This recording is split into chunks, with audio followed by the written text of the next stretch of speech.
What is going on, guys? We are back. It is NAR episode number 53. It is Saturday, December 3rd, 2022. I don't know if you guys have seen it, but Elon Musk, he did a video about his Neuralink brain chip. I guess he has it already done in monkeys and stuff. They've been doing it for like 18 months, I guess he said. So anyways, we're going to take a look at the clip of him explaining what this Neuralink chip is and what, its intention for humans is. So I don't know if you guys have seen it. If not, make sure to go ahead and check this video out. And thank you guys, new followers on TikTok, new subscribers on YouTube. You guys are much appreciated. Enjoy the clip. So let me move forward with the overall summary. Now, some of the things I'm going to say are things if you've been following Neuralink, you've already heard before, but for a lot of people out there, they've no idea what Neuralink does, and so I will be a little bit repetitive of things you may already know, but that others do not. So, the overarching goal of Neuralink is to create ultimately a whole brain interface. So a generalized input-output device that, in the long term, literally could interface with every aspect of your brain, and in the short term, can interface with any given section of your brain and solve a tremendous number of things that cause debilitating issues for people. So, so our long term is I'll talk a little bit about our long term goal. It's going to sound a little esoteric, but it was actually the sort of my prime motivation, which was, what do we do about AI? Like, what do we do about artificial general intelligence? If we have digital superintelligence that's just much smarter than any human, how do we mitigate that risk at a species level? How do we mitigate that risk?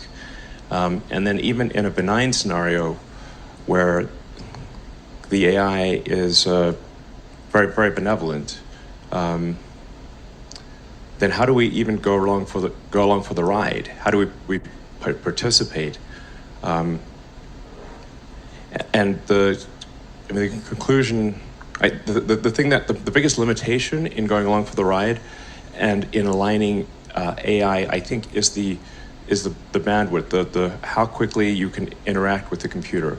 So we are all already cyborgs in a way, in that your phone and your computer are extensions of yourself. And I'm sure you found, like, if you leave your phone behind, you might end up tapping your pockets, and it's like having missing limb syndrome. Like, where the phone is leaving your phone behind is kind of like a missing limb at this point. You're so used to interfacing with it. You're so used to being a de facto cyborg. So what's the limitation on a phone or a laptop? The limitation is the rate at which you can receive and send information, especially the speed with which you can send information. So if you're interacting with a phone, it's limited by the speed at which you can move your thumbs, or the speed at which you can talk into your phone. This is an extremely low data rate. Maybe it's like 10, optimistically 100 bits per second, but a computer can communicate at gigabits, terabits per second. So this is the fundamental limitation that I think we need to address to mitigate the long-term risk of artificial intelligence, and also just go along for the ride. And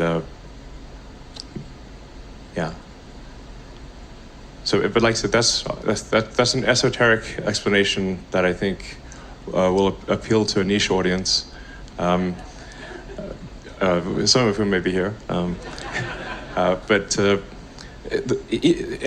that's a very difficult problem. So even if we do not succeed with that problem, I think we are confident at this point that we will succeed at many. It's solving many brain injury issues, spine injury issues along the way. The survivors of the nuclear fire called the war Judgment Day. They lived only to face a new nightmare, the war against the machines.